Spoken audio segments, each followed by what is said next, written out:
Y bueno, en tiempos de la pandemia de la COVID-19, esta enfermedad que provoca el nuevo coronavirus, tenemos la oportunidad de entrevistar a Cristian Morales.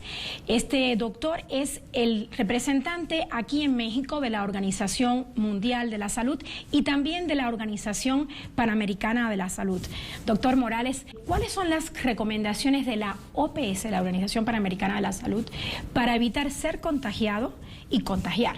Desde la Organización Panamericana de la Salud y la OMS lo que estamos viendo es algo a lo cual está confrontado todo el mundo. Un nuevo virus, el SARS-CoV-2, que causa una nueva enfermedad, que es el COVID-19, una enfermedad que empezó en el sudeste asiático, en China, se expandió al resto de Asia y hoy día tiene su epicentro en Europa. Es ahí donde se están generando el mayor número de casos y también el mayor número de fallecimientos. Al mismo tiempo que está aún el epicentro de generación de casos en Europa, estamos viendo cómo lamentablemente también en nuestra región, y eso es inexorable, no podemos escapar a esa situación, en las Américas empiezan a haber países que presentan casi todos hoy día una situación de lo que llamamos transmisión comunitaria, es decir, cuando el virus empieza a circular en los países y ya no está solamente relacionado con casos importados o con personas que hayan viajado o hayan estado en contacto con alguien que estuvo en una región en donde esto era generalizado. Entonces estamos viendo con mucha preocupación lo que está pasando en Norteamérica. Los Estados Unidos de Norteamérica en particular están viviendo una situación crítica. ¿Y esto por qué, doctor? ¿Entraron tarde a reaccionar? Hay muchas razones por las cuales se produce esta situación, una situación de hecho muy similar a la que se vive en España o en Italia, en donde probablemente hay algunas medidas que se pudieron haber tomado con antelación y que no se tomaron. Hay varios factores, en Canadá también, que es otro de los países de Norteamérica afectados, la situación quizás no está tan crítica como en los Estados Unidos, pero es preocupante. Ahora, sin lugar a duda, en México en particular, en este momento, lo que hay que hacer es intensificar esta campaña de la sana distancia, la jornada de quédate en casa. Todo aquel que no tiene una razón importante por la cual salir al exterior debe quedarse en la casa. El éxito de esto que se habla tanto, que los países quieren aplanar la curva, en el fondo no significa otra cosa que disminuir o cortar la transmisión de persona a persona. Y la principal herramienta que tenemos para cortar la transmisión de persona a persona es quedarnos en la casa y mantener una sana distancia. ¿Qué es lo que es una sana distancia? Es mantener una distancia como la que tenemos ahora nosotros dos, de 1,5 metros por lo menos, ¿no es cierto?, entre una y otra persona. ¿Por qué? Porque el virus se transmite por gotas, se transmite por las gotas que expulsamos al hablar o al toser. Y entonces si mantenemos esa distancia de 1,5 metros, esas gotas que tienen el virus no van a llegar. Las gotas no van más allá de 1 metro, entonces si mantenemos 1,5 metros estamos en una situación de protección con respecto al contagio. Hay un tema polémico en ese sentido y es sobre el uso del cubrebocas. Unos dicen que aquí en México, por ejemplo, está la tesis de que si usas el cubrebocas evitas contagiar a los demás. ¿Cuál es la opinión de la OPS, doctor Cristian Morales? A todos nos interesa, ¿no es cierto?, buscar todas las alternativas que puedan disminuir la transmisión. Y el uso de máscaras, por supuesto, que puede ser considerada una de ellas. Pero hay que tener varios elementos en la mente cuando nos referimos a esta intervención. Primero, no es una intervención mágica, no es porque usemos cubreboca que nos vamos a proteger 100% del contagio, y esto por varias razones, pero principalmente podemos decir en un primer lugar de que puede darnos una falsa sensación de seguridad, y si tenemos una falsa sensación de seguridad vamos a dejar lo esencial. ¿Qué es lo esencial? Lavarse las manos lo más seguido posible, agua y jabón. Una lavada de manos, como ya hemos aprendido a hacerla, ¿no es cierto?, es lo que nos va a permitir eliminar el virus que se deposita en nuestras manos, que está en la grasa que no vemos, ¿no es cierto?, es microscópico, pero que lo podemos tener, y que justamente al acercar nuestras manos al rostro, a los ojos, a la nariz, a la boca, que es por donde penetra el virus, podemos contaminarnos. Sí hay que saber cómo usarlas, cómo ponérselas, cómo sacarlas, hay que usarlas de manera apropiada, ¿no es cierto? Y sobre todo entender que son parte de varias intervenciones y que no nos va a proteger a 100% si dejamos de lavarnos las manos, por ejemplo, y siempre hay que tener en cuenta esto. Hay lugares donde no nos podemos lavar las manos porque no hay agua.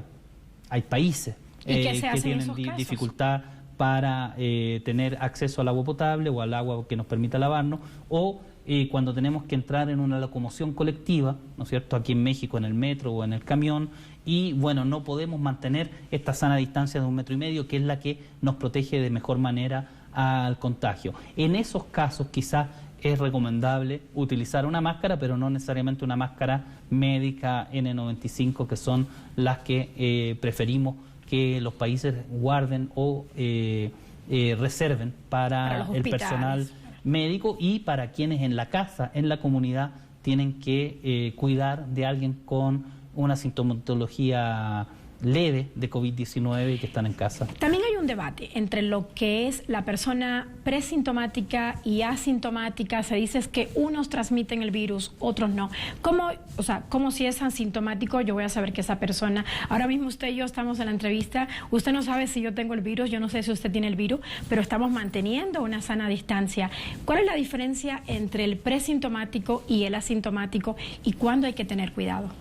Bueno, nuevamente estamos frente a un virus nuevo que no conocemos, es de la familia de los coronavirus, pero tiene su propio comportamiento, es decir, tiene su propio método de transmisibilidad y todos los días estamos aprendiendo cosas nuevas, ¿no es cierto? Entonces, lo que sabemos, la evidencia, lo que nos dice es que son las personas sintomáticas las que transmiten, eso no hay ninguna duda, y hay cada vez un poco más de evidencia que nos muestra que hay otra categoría, que es la que usted señala, que son los presintomáticos o sintomáticos muy leves, que es el momento, recordemos que el virus se incuba por un periodo de 1 a 12 días, con un promedio, una media, antes del momento de generación de los síntomas, de 7 días.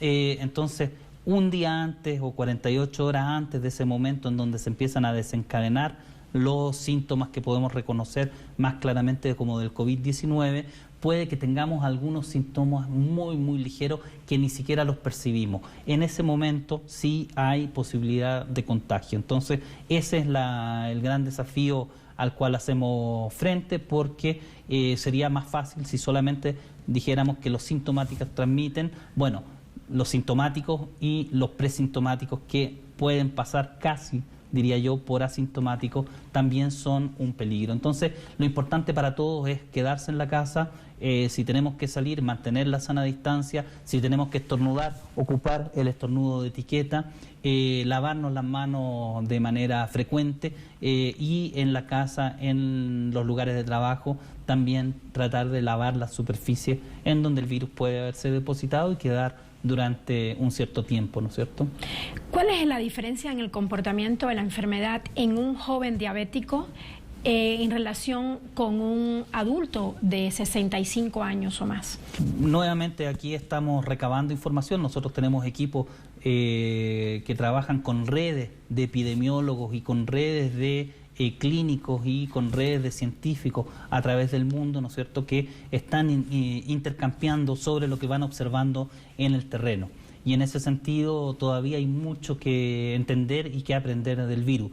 Lo que sí sabemos, y que eso sí lo podemos decir, es que este virus provoca una enfermedad más severa en las personas que justamente tú mencionabas, tienen más de 60 años y además tienen comorbilidades.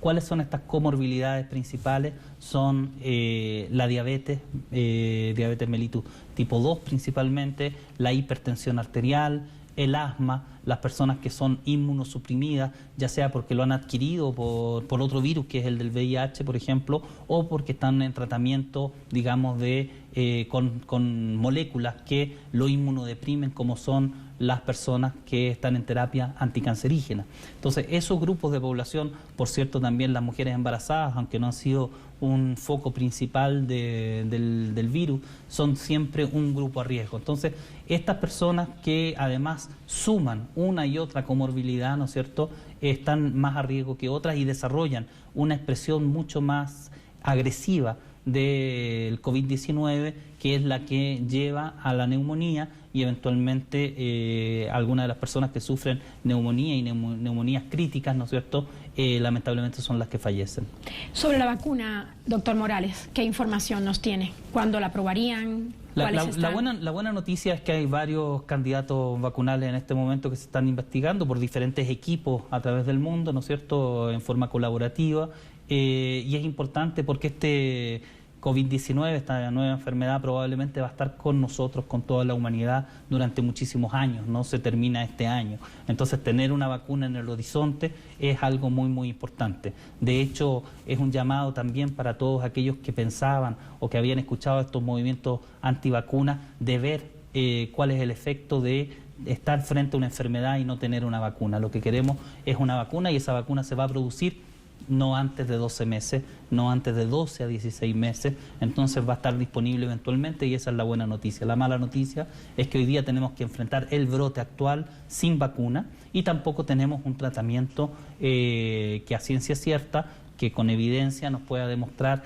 que dando tal o cual medicamento vamos a evitar, ¿no es cierto?, el pasar a las etapas más agudas de la enfermedad. Por eso lo importante hoy día es detectar cuanto antes, aislar y tratar a los pacientes que son positivos y tratarlos mientras antes los tratemos mejor porque vamos a poder paliar, mitigar los efectos del virus y acompañar las comorbilidades que nos indican que puede haber una evolución más seria de la enfermedad. Entonces, si detectamos a tiempo, tenemos más tiempo también para tratar de evitar que se degrade la salud del paciente. Doctor, hablemos de las pruebas rápidas. Hay una gran polémica en México sobre si son válidas, si se deben usar o si no. O sea, el gobierno dice una cosa, la oposición dice otra. ¿Qué tan válido es usar las pruebas rápidas para detectar si una persona tiene o no la COVID-19? Bueno, lo que haga cada uno de los países es, por supuesto, parte de las decisiones soberanas de los países. Lo que nosotros estamos recomendando desde la OMS es que se usen solamente las llamadas pruebas por reacción molecular, las PCR. Esas son las pruebas que garantizan de que si una persona sale en la prueba positiva sea realmente un positivo y si sale negativo sea realmente un negativo. Y ahí está todo el debate sobre otro tipo de pruebas que hacen un llamado a ver si hay presencia de los anticuerpos en la sangre, por ejemplo, u otras técnicas menos sofisticadas que son las llamadas pruebas rápidas. Primero es que hay que garantizar que las pruebas sean de calidad y que protejan a la población. Y justamente el problema de las pruebas rápidas hoy día, y no hay ninguna prueba rápida, y quiero ser muy tajante en eso, que la Organización Mundial de la Salud esté avalando en este momento, lo que avalamos son las pruebas por PCR, es porque las pruebas rápidas tienen un nivel de sensibilidad y especificidad muy bajo. Máximo, las mejores, según entendemos, llegan a 50, 60%. ¿Qué significa esto? Significa que si a mí me hacen una prueba rápida y me dicen que soy positivo por el COVID-19, bueno, me va a alterar un poco la vida. Me dicen que soy positivo y en realidad soy negativo, pero no va a cambiar, en realidad no va a tener gran impacto. Sin embargo, si yo soy positivo, estoy desarrollando la enfermedad COVID-19, soy positivo al SARS-CoV-2 y la prueba me dice de que soy negativo, yo voy a salir a la calle pensando en que no tengo ningún problema. Voy a contagiar, no me voy a cuidar, no voy a ir a buscar atención a tiempo y justamente yo venía a decir que una de las claves para salvar vidas es una atención temprana, una detección y una atención temprana. Entonces, con esos problemas que tienen hoy día, y puede cambiar mañana, pero hoy día tienen esos problemas las pruebas rápidas que están en el mercado, nosotros no lo estamos recomendando y a mi entender no hay ningún país en el mundo que esté seriamente recomendando pruebas rápidas para manejar esta enfermedad. Digamos dos cosas suplementarias respecto de esto. Primero, las pruebas y los test no tienen necesariamente una gran utilidad para el tratamiento clínico. Si yo tengo COVID-19, lo que necesito es que me traten, que me internen si me tienen que internar en un hospital según la gravedad de mis síntomas, o que me manden a la casa a pasar mi enfermedad, primero para no contagiar a otro y porque no necesitamos realmente un equipo de profesionales de la salud a mi lado. Entonces, ese es un elemento muy importante con respecto a las pruebas rápidas, es que estas sirven para tomar decisiones sobre salud pública, las decisiones de cuándo implementar o no una medida extra, ¿no es cierto?, que nos incentive a quedarnos en la casa, por ejemplo, cerrar los centros comerciales como se hizo en México, en Ciudad de México hace una semana atrás. Esa es una medida que viene alimentada por el hecho de que sabemos que está proliferando la circulación de SARS-CoV-2 en Ciudad de México, por ejemplo. Entonces, eso gracias a las pruebas lo supimos, las autoridades llevaron adelante esa medida, o como lo que se hizo en un tiempo atrás, cuando llevábamos un poquito más de 100 casos, se indicó cerrar las escuelas. Eso se hizo porque, aunque se llevaban pocos casos, ya se veía, ¿no es cierto?, por las pruebas que se habían hecho, de que había una circulación suficientemente importante como para empezar a preocuparnos y cortar esa transmisión de persona a persona. Se ha criticado mucho al gobierno de México, se ha dicho que ha sido lento en reaccionar ante el crecimiento exponencial del coronavirus, pero ¿usted qué opina? ¿Qué opina la Organización Panamericana de la Salud y la OMS al respecto? Sí, la verdad que por el contrario nosotros tenemos indicaciones de que México ha sabido tomar las lecciones aprendidas de otros países, y voy a dar nuevamente este ejemplo del momento en que se llama a no ir más a clase. México llevaba un poquito más de 100 casos cuando esto sucedió, hace ya 3-4 semanas atrás. Italia mandó a cerrar las clases cuando llevaba 2.000 casos. España mandó a cerrar las clases cuando llevaba 3.000 casos. Gran Bretaña cerró las clases cuando llevaba casi 100 muertos. Eso evidentemente es algo a lo que México se ha podido adelantar, y con esas medidas han venido otras, como esta campaña de mantener su sana distancia y quedarse en la casa hoy día hasta el 30 de abril, que es lo que nos han dicho las autoridades. El tema aquí, y eso es muy importante entenderlo para todos, es que el gobierno puede decir una cosa, pero si nosotros no tomamos conciencia, nosotros los ciudadanos, no tomamos conciencia de las medidas que se están aplicando y no hacemos caso, la población es parte de la solución. La población es la clave de la solución. Es la clave. Es la clave. En este momento, en la medida que más y más segmentos de la población entiendan la importancia de quedarse en casa, todavía eso nos va a dar chances, nos va a dar probabilidades de que podamos cortar la rapidez de la dispersión de la epidemia. Es decir, que esa famosa curva que todos vemos con mucho temor y con razón en algunos casos, en lugar de expresarse en 1 o 2 meses, se expresa en 3 o 4 meses. Es decir, los mismos casos que van a requerir hospitalización, en vez de requerir esas camas en un mismo momento, en un mismo periodo, y con eso generar una fila, un atuchamiento, un desbordamiento, como el que estamos viendo en Italia, en España, en Francia, etcétera, que esos mismos casos se expresen, pero de manera más pausada. Entonces, cuando uno salga, puede entrar el otro porque va a estar disponible la cama. La lógica para lograr eso es que la población asuma, ¿no es cierto?, esa percepción de riesgo real que existe, y riesgo no significa entrar en pánico, riesgo significa que hay que preocuparse, que hay que tomar medidas. ¿Y cuáles son esas medidas? Las que nos están indicando las autoridades. Las autoridades sanitarias en México han dicho: prepárense para una epidemia larga. ¿Esto qué significa, doctor Cristian Morales? La medida del éxito de todo lo que se está haciendo en México va a ser justamente que la epidemia dure hasta agosto y septiembre. Eso es lo que se espera, es decir, no necesariamente que haya menos casos, sino que estos casos se vayan dando en forma más paulatina para que el sistema de salud pueda absorber esa demanda, la presión que van a poner las miles de personas que van a requerir cuidado hospitalario. La gran mayoría, a lo mejor, de los mexicanos y de los que vivimos en México, vamos a infectarnos del SARS-CoV-2, pero una proporción muy pequeña va a desarrollar síntomas. Y de esa proporción de personas sintomáticas, 80% van a tener síntomas tan ligeros, que no por cierto menos molestos, pero tan ligeros que los vamos a poder cuidar y tratar en casa y resolver en casa. Va a haber, sin embargo, un porcentaje, se estima que 14% de las personas sintomáticas de COVID-19 van a requerir cuidados hospitalarios y incluso un 6% del total de sintomáticos van a requerir cuidados críticos, es decir, cuidados intensivos, probablemente con ayuda de ventilación mecánica. Y un porcentaje también, lamentablemente, va a fallecer. ¿Está preparado México para esto? En México, justamente, aunque sean porcentajes pequeños, estamos hablando de miles de personas en cada uno de estos grupos, estas categorías, de los sintomáticos, de los que necesitan hospitalización y de los que necesitan hospitalización con cuidados intensivos.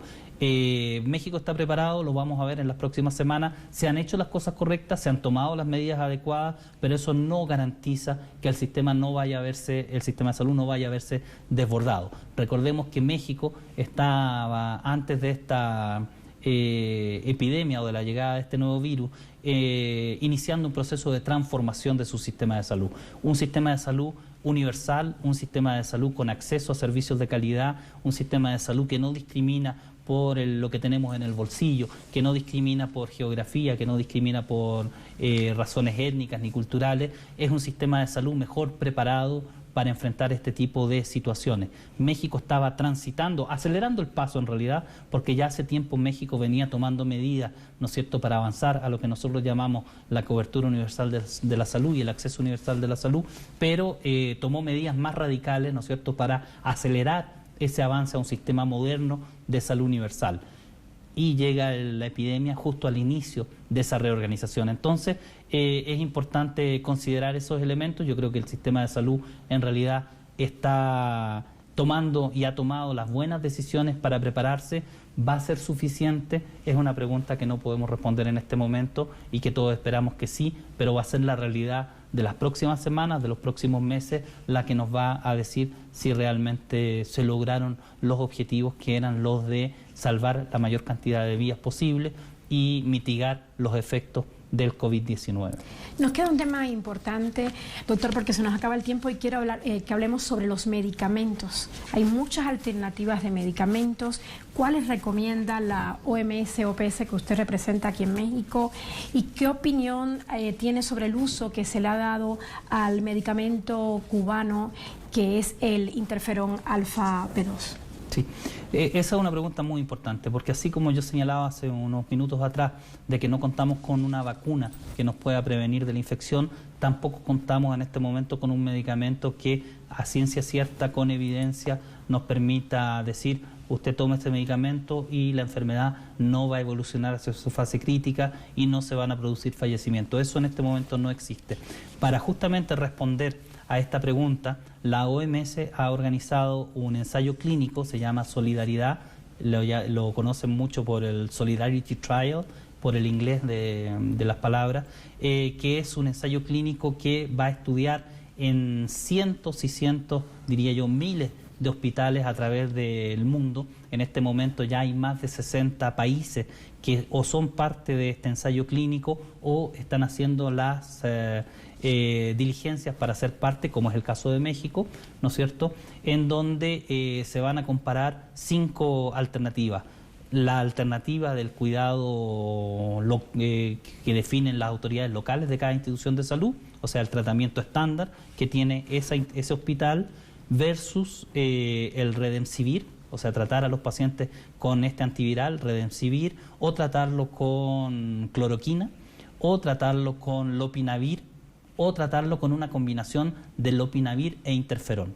Entonces, ¿cómo van a ser miles de hospitales muy rápidamente a través del mundo asignando aleatoriamente a los pacientes en una u otra de estas alternativas? Esperamos tener de manera también muy rápida información fidedigna, con evidencia científica que nos diga cuál es la efectividad suplementaria que nos permitiría tratar a los pacientes con una u otra de esas alternativas, incluyendo el lopinavir con interferón, que hace alusión a lo que tú mencionabas en tu pregunta. Actualmente, brigadas médicas cubanas están en 14 países. ¿Qué opinión le merece a usted esto? Bueno, Cuba se ha caracterizado a través de los años de mostrar esta solidaridad no me extraña que algunos países, incluso países desarrollados como España y otros, estén aceptando y pidiendo, de hecho, la colaboración de médicos cubanos. Es parte de la respuesta que muchos países encuentran, ¿no es cierto?, cuando ven un déficit de especialistas o un déficit de médicos para responder al COVID-19. Un tema último, doctor. ¿Podemos vencer al virus? Estoy seguro que vamos a poder vencer al virus. Lo que tenemos que saber es que esto no es un problema del gobierno, no es un problema del Ministerio de Salud, es un problema primero de todo el gobierno, no solo del Ministerio de Salud, pero además es un problema de toda la sociedad. Aquí se necesita al sector privado, se necesita al sector asociativo y se necesita sobre todo la comprensión de que todos podemos aportar, no solo podemos aportar, sino que debemos aportar a la solución. ¿Cómo podemos aportar a la solución? Bueno, siguiendo las indicaciones que nos están dando las autoridades. En el caso de México, quédate en casa, mantén la sana distancia, lávate las manos, tose si lo tienes que hacer con el estornudo de etiqueta y mantengamos la moral, mantengamos el optimismo. Vamos a salir de esto más rápido si estamos unidos. Entonces me quedo con esto que usted acaba de decir, doctor, con estas recomendaciones de la OMS y de la OPS y sobre todo con esta necesidad de que haya un mayor compromiso social con las medidas. Muchas gracias por este espacio con el representante de la OMS, OPS en México para Telesur. Regresamos a estudio.